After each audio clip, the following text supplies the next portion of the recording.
اللهم لك الحمد حمدا كثيرا خالدا مع خلودك، ولك الحمد حمدا لا منتهى له دون علمك، ولك الحمد حمدا لا منتهى له دون مشيئتك.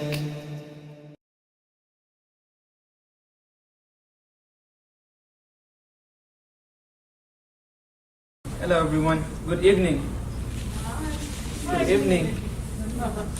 Good evening everyone. Good evening. Good evening. We can do better, come on. We have what, 20 people? Good evening. Good evening. Good evening. That's good, I like it. That's good. Assalamu alaikum wa rahmatullah. The translation is may peace be and blessing be upon you, unto you.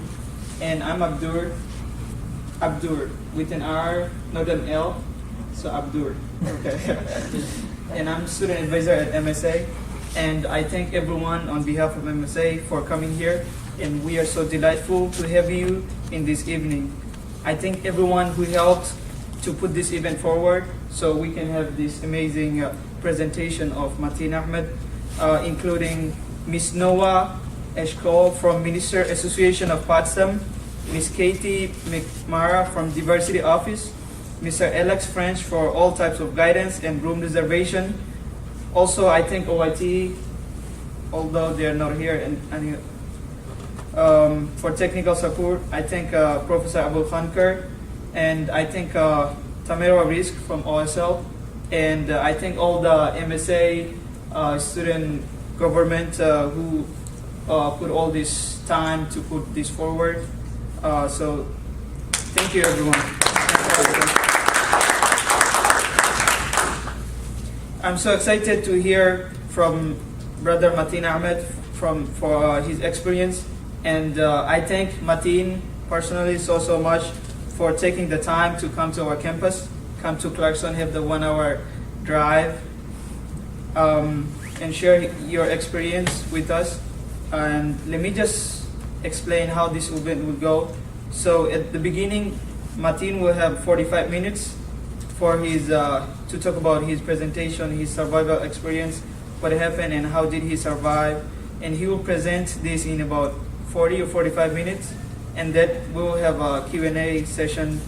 Now, if Mateen would please present your presentation to us, your experience, and ladies and gentlemen, please welcome Mateen from Indian River High School.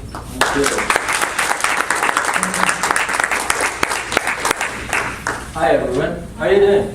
Good. It was a good day, so I enjoyed it. It was a sunny day. My name is Mateen Ahmed, and I'm from Pakistan. You all know where Pakistan is, right? Yes. South Asia, not in Middle East. We don't have any. We do have deserts, but I don't go to school on camel. And there are some interesting questions, but question and answer in the end is my favorite part, so please do ask me anything you want. My father was a military officer. I've lived in 10 cities there in Pakistan, and have traveled almost every place there. Pakistan is a very small country. It's a little bit bigger than Texas state, but our population is very dense, 7 times more than United States. Total American population is 315 million, and Pakistani population is 119 million. So half of United States is living in one state there in Pakistan. My mother is a housewife, and my 2 elder brothers are doctors, so my family is related to medical side. I came here in September last year, and I would go back in June this year. I'm living with a very wonderful host family in Theresa, which is 1 hour from here.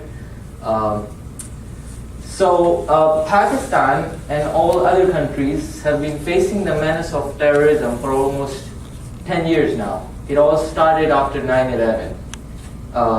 Nobody thought that it would continue till now. Almost 21,000 civilians and 6,500 of our troops have died in various attacks, more focused in the northwestern province, northwestern province of Khyber Pakhtunkhwa bordering Afghanistan. There's no wall in between Pakistan and Afghanistan because it's a mountainous area. We have the highest mountain range, Karakoram Himalaya. So even if we want to build a wall for security measures, we can. They just flee back to Afghanistan, and whenever they want to come back, they can. We don't have any control over it. Our forces have retaliated and killed over 35,000 terrorists, but as I said, all the leaders are in Afghanistan, and they're controlling Taliban from Afghanistan. We don't have any control over it. First, let's delve into how it all started. Many people blame Islam and its ideology for terrorism, which is totally an absurd idea. Islam has been here for 1400 years, and there are 1.6 billion Muslims in this world. Not all of them are terrorists. I'm not a terrorist. So if 0.1, or I would say 0.00001% of any community or any population does something wrong, you cannot blame the whole society or whole nation. The root word of Islam is salam, which means peace. Islam is a religion which encourages peace and brotherhood, not killing men, women, or even children. And not only Islam, but every other religion encourages peace. When we blame Muslims to be terrorists, we should never forget that Muslims were the ones who sacrificed their lives during World War II and fought Nazis. And we do pray 5 times a day. We do pay social tax. We do go to Saudi Arabia once in a lifetime if we are physically and economically capable. But it definitely doesn't mean that we are allowed to kill civilians. We are allowed to kill innocent people. My father always used to say that he saw many tourists roaming in the streets of Pakistan before 9/11, but now I don't even see a single person. Why is that? Why would a nation known for its hospitality rebel against the government and try to kill thousands of people? There are many reasons for that. When Soviet-Afghan war started in 1979, Western powers and Arab countries sponsored a force known as the Mujahideen. They were all mercenaries, and they fought for the one who paid them more. And I won't blame half of them too, because I would do the same if I don't have 2 meals a day just to feed my family and myself. Pakistani government was with the Western powers. They helped the Mujahideen fight the Soviets, and they did win the war. But what happens when you give an irresponsible person, an illiterate person who doesn't know what to do in his life, you give them modern weapons, and after the win, you just abandon them. We didn't build schools, we didn't build hospitals, we didn't build anything necessary for a civilized nation, and they just turned against us. By us means European countries, United States, and Pakistan. So indirectly, Taliban, Al-Qaeda, ISIS, they were all created by us just because of the bad planning and aftermath of the Cold War. Taliban attacked one of the biggest international airport in Pakistan, Karachi, which is the port city, is the largest city in Pakistan. And after that, our government launched an operation against them, more focused in the area highlighted in green, North and South Waziristan. It also borders Afghanistan. 90% of the area has been cleared, but again, they're just fleeing back to Afghanistan. All their leaders are there, and we can't control it. We don't have any control over it. They are weak now, and they're targeting schools, parks, and courts, just as a retaliation. I never thought that in those 21,000 civilians killed in this war against terrorism, 148 would be the teachers, students, and other staff members whom I used to see every day.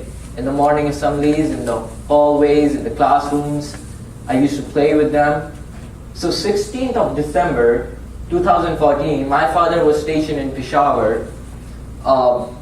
It was a normal day. I woke up, packed my bag, had breakfast, went to school, met some of my friends, and did some of my leftover homework. It was completely normal, but I didn't know what lay ahead. The educational system in Pakistan is very different from here in America. we have the fixed subjects. If I want to be a doctor, all the students in one class would have the same subjects. They would have the same subjects all day. We would remain in one class. We all have the same homeroom. And the teachers change classes. The colleges are free there too. There are government colleges, but we have to get 90% or above just to secure our admission in those colleges.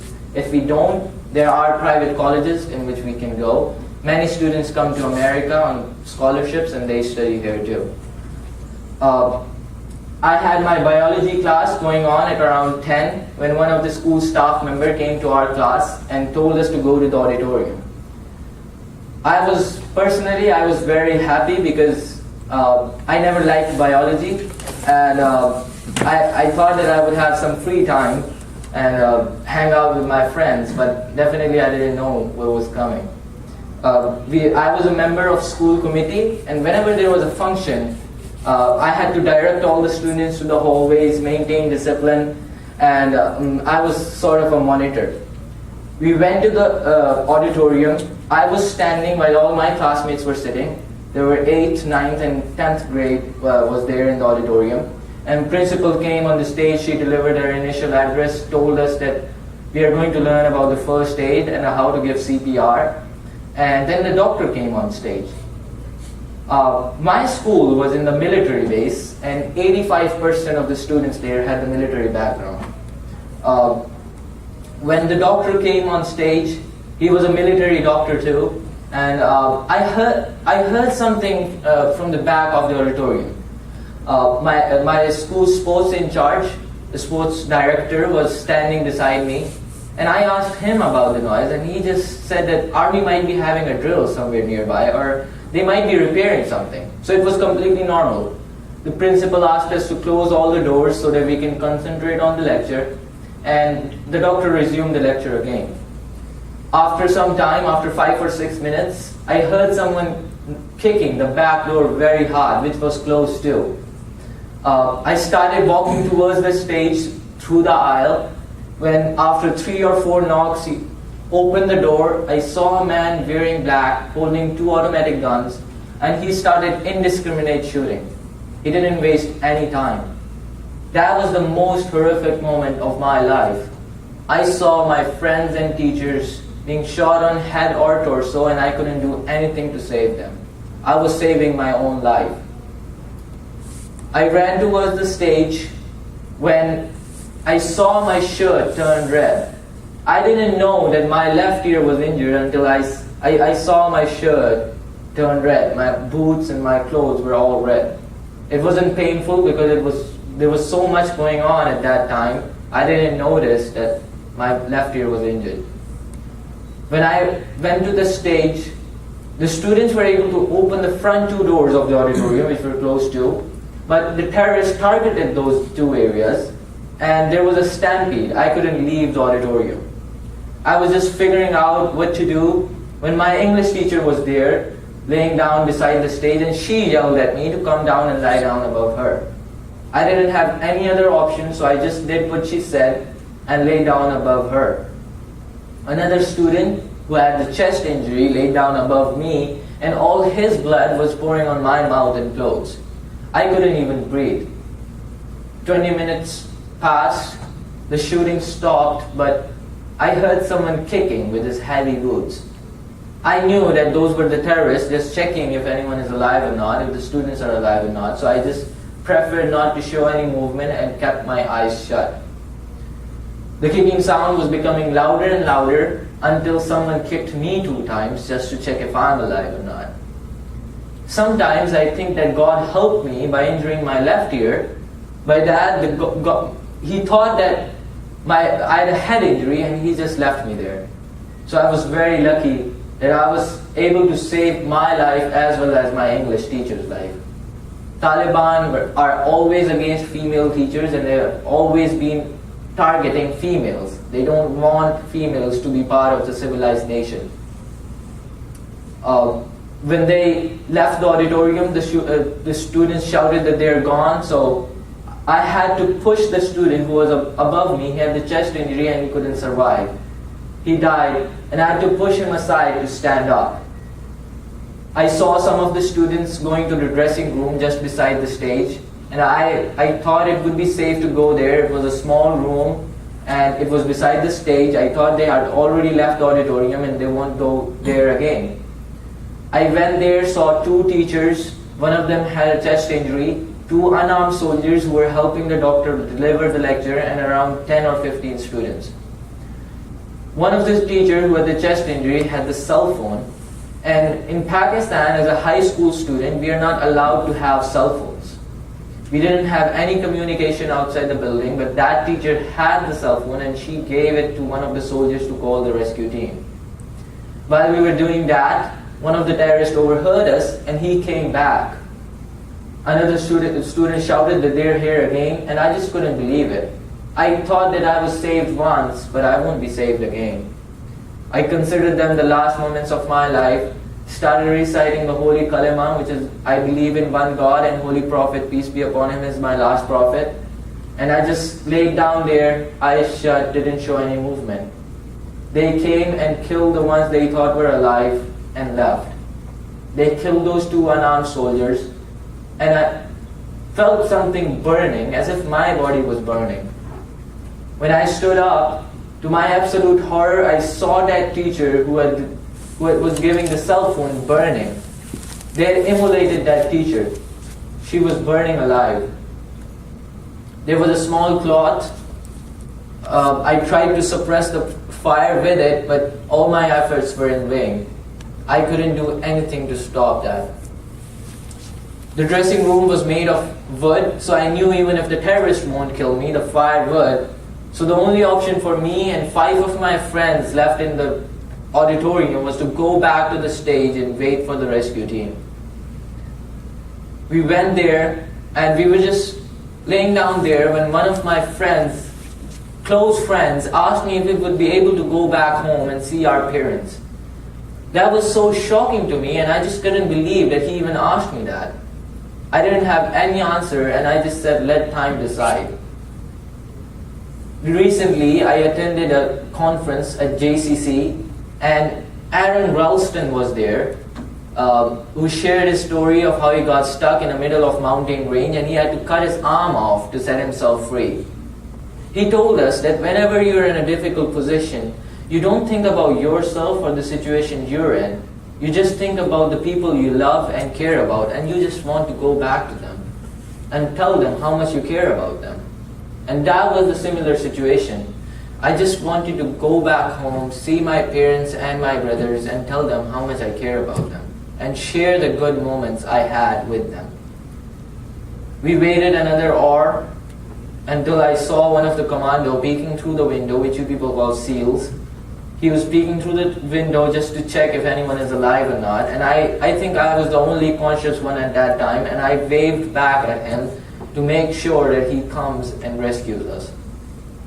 After 5 or 10 minutes, he rescued the area around the auditorium and came through the dressing room, which was fully burnt by then, and he asked me if anyone else is alive, and I helped all my friends go out of the building. The terrorists had made their base in the administration block, just in front of the auditorium, and they were all wearing suicide jackets, and they had hostages. So the forces had to secure the area around the auditorium first and then come to the auditorium. That's why it took a lot of time to rescue us. When we went out of the building, 5 or 6 soldiers formed a circle in form of a human shield so that the terrorists couldn't attack us. And I ran towards the ambulance. They wrote my name as an injured student, and we went to the hospital. While we were on our way, I was so worried about that English teacher who was with me in the beginning. They were targeting female teachers, and I was just praying that she is safe. Thankfully, she was in the same ambulance sitting in the front seat. We went to the hospital, emergency was declared, and there were so many injured students and teachers and friends. I just couldn't see that, and I just went to the corner, sat there, didn't talk to anyone. I just couldn't believe what happened. Although I was happy that I would be able to see my parents again, but I was also worried that I wouldn't be able to see my friends and my teachers again. There were so many injured students, more injured students than me. My left ear was injured and it was bleeding badly and it was painful. But the nurses and the doctors couldn't pay me much attention, and they just bandaged me and told me to go home. I called my brother, and as he was a doctor, he knew that I would require a surgery. So we went to another hospital, and I had a 3-hour-long plastic surgery. When I woke up from anesthesia, my father was there standing beside me, waiting for me to get up. I was so glad to see my father, and I just wanted to tell him that how much I missed him at that time. I was admitted in the hospital, but my father thought that I should spare the bed for more injured student, more injured friend. So I considered to be discharged, and I went back home that day. It was the worst and longest day of my life, and I just couldn't believe what happened. It was just like something important in my life is missing. Not only me or my friends were mourning, but whole Pakistan was. It was just like something. It was a 9/11 for us, but because we just couldn't believe that the terrorists would go to that level and kill innocent children and teachers. They had an important meeting that day in which they made many important decisions. We called them National Action Plan. Some of them were the establishment of military codes. There were civil codes, but they took a lot of time to gather all the evidence and then punish the terrorists that it was causing security problems for us. We established military codes, and they decided if the person is a terrorist or not on the spot, and they started giving punishments. Madrasas, which are the Islamic schools, before the attack, if the teacher is an extremist, the students were more likely to be extremists too, because there was no fixed curriculum, there was no fixed syllabus. Government thought that we should have fixed syllabus so that the students are not turned against the government. Special anti-terrorism forces were created in all 4 states. We only have 4 states in Pakistan. Anti-terrorism forces were created in all 4 states to deal with these hostage situations. Many people blamed Afghan refugees to be main source of extremism, and they just wanted to ban them to come inside our country. But our government thought that instead of banning them, we should start regularizing them, start registering them, so that we know where they live, where they go for the job, and if the government wants to take action against them, they can. But we just couldn't ban all the people coming from Afghanistan. We respected their culture, we respected their religion, and we just couldn't ban them from coming to our country because they came to our country for medical and educational purposes. Not all people are bad. There were many sleepless nights in which I couldn't figure out what to do. It took months to rehabilitate. Although my school was opened after 2 weeks, we all went to school, but after 4 months I had to shift to another city and I started living at my uncle's house. I was afraid, I didn't talk to anyone. I was so afraid that I didn't even make new friends. I was like, I would lose them again. That was just the feeling. I was afraid to make new friends because I just thought I would lose them again. It took months to rehabilitate. I was depressed. I was shocked. But the only thing I learned after some time is to share things with others. If you have any problem, if you are dealing with anything, make sure to share it with your friends or close ones, the people you trust. That's why I think we have friends. If they don't know what we are going through, they can't help us. They can't help me. That's why we have friends, and nobody can survive on this planet on his own. We always need someone we can trust, and we always need someone who can help us deal with that situation, with that problem. The only solution to the 16-year-old problem is education. If the extremists know what's right and what's wrong, and if they know they can do something productive in their lives, they won't join the extremist forces and kill innocent people. Terrorists are not Muslims, and they're definitely not representing us. I was never taught to hold guns and kill innocent students. It is also very important that all our countries cooperate with each other, are united, and deal with it. Negotiate with the terrorist organization and build schools instead of spending billions of dollars on weapons and guns. Instead of sending troops to other part of the globe, we should send teachers so that their kids know what's right and what's wrong and they don't join the extremist forces. If you're sad, if you're depressed, stay strong, even if you don't expect it. I never expect that I would lose so many friends in one day. Nobody expects that. But when it happened, the only solution for me and my friends was to stay strong and deal with it, and make sure that other people don't lose loved ones and friends like I did.